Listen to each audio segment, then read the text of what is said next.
para calcular la altura de la torre de enfriamiento de agua mediante el uso de coeficientes de transferencia de masa de película, debemos de seguir los siguientes datos. El paso 1, hay que graficar las entalpías de aire saturado en función de la temperatura. Entonces, esas entalpías de aire saturado, esas entalpías de aire saturado a temperatura determinada, las podemos encontrar en las tablas de vapor, ¿sí? En esa tabla que les pasé, van a poder encontrar la temperatura y la entalpía, ya sea, la temperatura TL, que va a ser en grados centígrados o en grados Fahrenheit, y la entalpía, que va a estar en BTUs o en joules.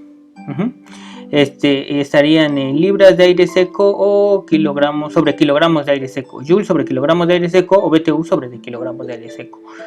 Entonces empiezan en 60 y terminan hasta 140.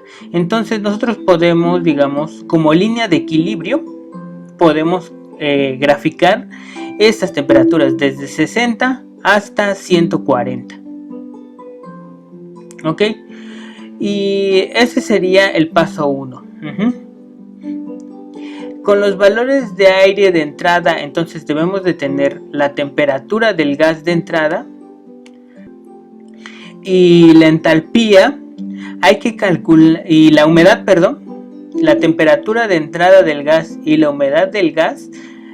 Podemos calcular la entalpía del aire, y esto ¿cómo lo hacemos? Con la ecuación HY para calcular la entalpía del aire del gas de entrada. Entonces la entalpía del gas de entrada va a ser el calor húmedo multiplicado por la diferencia de temperaturas más la humedad multiplicada por el calor latente de vaporización.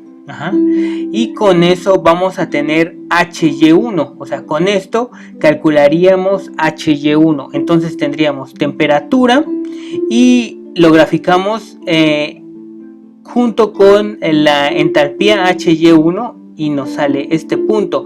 Este punto sería el punto de abajo de la torre. ¿Ok? Y una vez que ya tenemos ese punto HY1 con el balance de energía, ¿se acuerdan del balance de energía de la torre? Donde nos dice que la ecuación GHY2 menos HY1 es igual a L multiplicado por CL, diferencia de temperaturas, TL2 menos TL1. Con esa fórmula nosotros podemos calcular HY2. ¿Por qué? Porque tenemos cuánto vale G, sabemos cuánto de gas está entrando, o sea, las libras sobre hora que están entrando, o los kilogramos por hora que están entrando. HY1 ya lo calculamos en este punto. L, sabemos o debemos de saber qué cantidad de líquido está entrando a la torre. La capacidad calorífica del agua ya la sabemos, 4.100, no me acuerdo.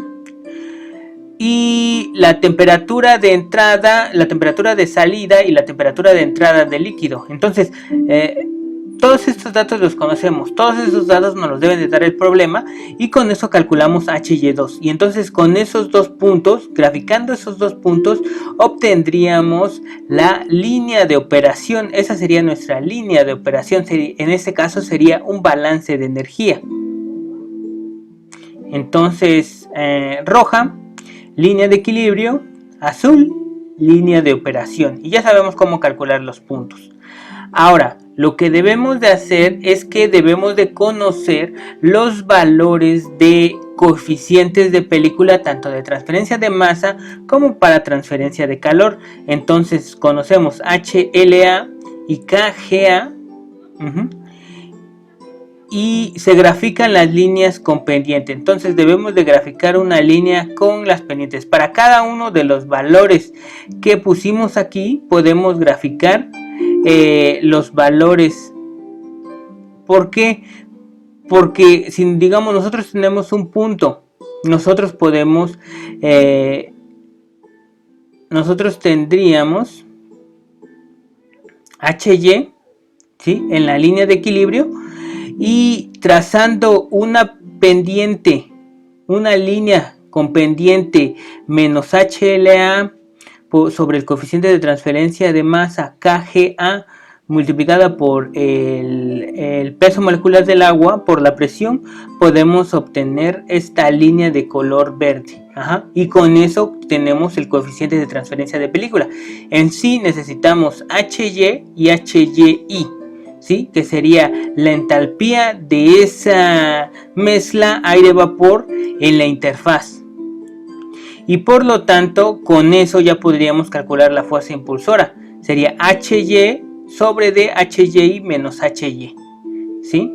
Con eso podemos calcular la fuerza impulsora en TL1 a TL2 y graficar 1 sobre D HY menos HY en función de HY desde HY1 hasta HY2 e integrar numéricamente. Y una vez que integramos numéricamente ya podemos calcular la altura de la torre, porque estaríamos obteniendo esta parte, ¿sí?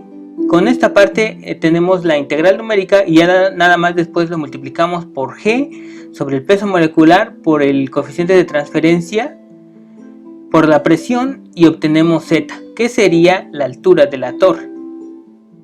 Vamos a ver un ejemplo.